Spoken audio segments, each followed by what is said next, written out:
मी वर्षा गाटकर. आपण पाहतात S Bharat news network. बातमी आहे गडचिरोली जिल्ह्यामधील. नक्षलग्रस्त म्हणून ओळखल्या जाणाऱ्या गडचिरोली जिल्ह्याने आता विकासाच्या नव्या युगात प्रवेश केला आहे. 77व्या प्रजासत्ताक दिनानिमित्त गडचिरोलीत उत्साहात ध्वजवंदन पार पडले असून विकसित गडचिरोलीची पूर्तता वेगवान पद्धतीने करूया असे आवाहन गडचिरोली जिल्ह्याचे सहपालकमंत्री ॲडव्होकेट आशिष जयस्वाल यांनी केले आहे. नक्षलग्रस्त, दुर्गम आणि विकासात मागास अशी ओळख असलेला गडचिरोली जिल्हा आज मात्र देशातील प्रगतशील जिल्हा म्हणून नवी ओळख निर्माण करत आहे.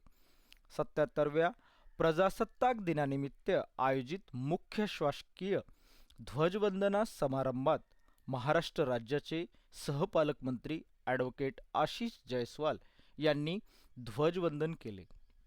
यावेळी गडचिरोलीचे जिल्हाधिकारी अविशांत पांडा, आमदार डॉक्टर मिलिंदजी नरोटे, पोलीस अधीक्षक निलोत्पल, जिल्हा परिषदेचे मुख्य कार्यकारी अधिकारी सुहास गाडे यांच्यासह अनेक वरिष्ठ अधिकारी उपस्थित होते. गडचिरोली जिल्ह्याला राज्य शासनाने विकास कामामध्ये सर्वोच्च प्राधान्य दिले आहे. औद्योगिक गुंतवणूक, रोजगार निर्मिती आणि सामाजिक न्याय यांचा समन्वय साधत विकसित गडचिरोलीची पूर्तता वेगवान पद्धतीने करण्यासाठी सर्वांनी एकत्र यावं असे आवाहन त्यांनी केले आहे. मुख्यमंत्री देवेंद्रजी फडणवीस यांच्या नेतृत्वाखाली गडचिरोली जिल्ह्यात तब्बल 3 लक्ष कोटी रुपयाची औद्योगिक गुंतवणूक येणार असून त्यातून 1 लाखाहून अधिक रोजगाराची संधी निर्माण होणार आहे.